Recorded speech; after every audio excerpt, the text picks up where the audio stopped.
C'est bon.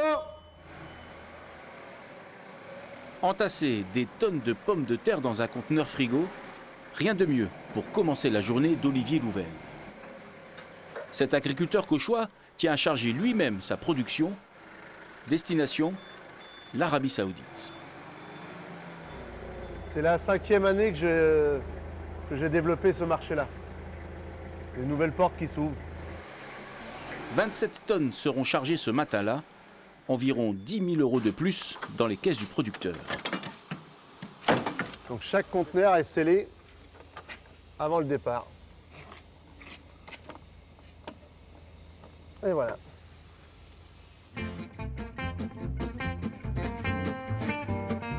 Grâce au port du Havre, la pomme de terre de Normandie va se faire cuisiner dans des pays très variés. Égypte, Algérie, Irlande, Liban, Turquie, Italie. À Saint-Martin-du-Manoir, Olivier Louvel a totalement transformé sa petite fermette pour en faire un véritable centre de conditionnement et d'expédition. En 25 années, il s'est fait une place sur le marché local, puis l'outre-mer, avant de s'attaquer à l'export presque par hasard grâce à un courtier. Lui, il vendait beaucoup de pommes et je lui ai dit pourquoi tu ne vendrais pas des pommes de terre? Et c'est comme ça qu'on a démarré il y a 5 ans maintenant. Et on a fait des essais avec différentes variétés, différents conditionnements. Et ça nous a permis d'arriver sur le marché de Dubaï et de trouver des clients. Le premier, c'était vraiment sur le marché de Dubaï.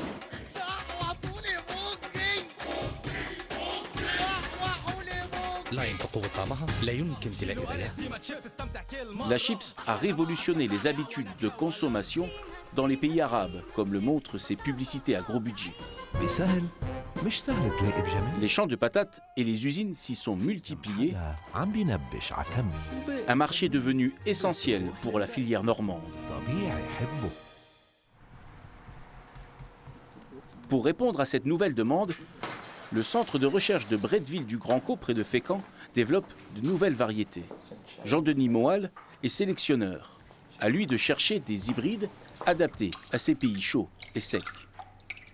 Les graines sont croisées et recroisées pour obtenir le meilleur tubercule possible. La variété Touareg a déjà été créée pour ces climats, mais les chercheurs ne s'arrêtent jamais. La Touareg, elle est bien, mais on peut l'améliorer. On peut améliorer sa qualité de présentation, rendre sa peau un peu plus claire, améliorer sa résistance au mildiou, améliorer peut-être sa fritabilité. Donc tout ça, ce sont des caractères que l'on peut améliorer sur cette variété Touareg. Les plants hybrides obtenus sont ensuite exportés pour être testés sur place. Jean-Denis Moal suit ce processus jusqu'au bout, en Égypte dernièrement.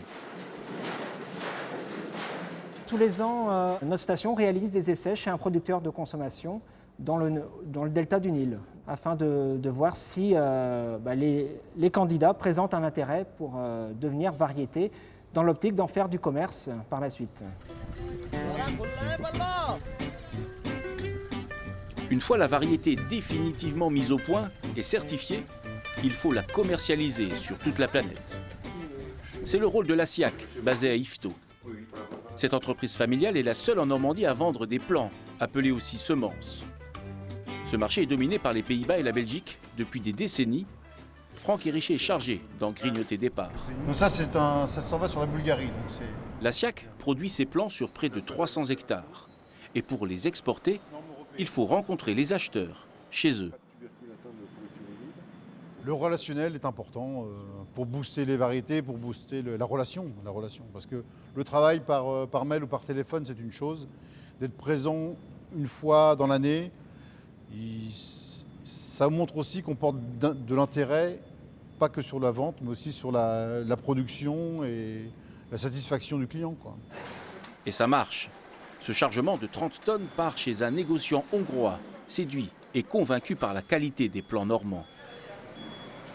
C'est comme ça qu'on a réussi à avoir ce client-là, c'est par le biais de nos variétés, qui était Louisiana la première, Nazca ensuite, et maintenant un camion d'Esmeralda la semaine prochaine. Voilà. Donc il adhère pour 3 de nos variétés. Et là, on a tout gagné. dépasser la frontière, faire le tour de la terre. Direction la Belgique, le royaume de la patate. Consommation annuelle par habitant, 25 kilos. C'est là que se trouve le nouvel objectif des semenciers normands de la Siac, Warnay. L'un des plus gros industriels de la pomme de terre du pays, qui fournit 3 grandes enseignes de supermarchés. Dans le labo de l'usine, une centaine de variétés sont analysées et testées. Parmi elles, la malice, créée en Normandie. Le rendement et le résultat de cette saison avec la malice, c'est un bon résultat. Et donc on va continuer plus la saison prochaine, je pense, oui. Il faut des années d'essais avant de convaincre ce gros acheteur qui conditionne 50 000 tonnes par an. Les prétendants sont nombreux et les critères très sélectifs. L'aspect visuel de la pomme de terre, la sensibilité contre les coups bleus, la résistance contre les maladies, aussi les rendements. Donc c'est vraiment une longue liste avec des exigences qu'on cherche. Et c'est vrai que c'est une compétition entre les maisons des plants de trouver la variété qu'on a besoin. Alors on danse. Alors on danse. Et à la fin, il faut séduire les consommateurs locaux.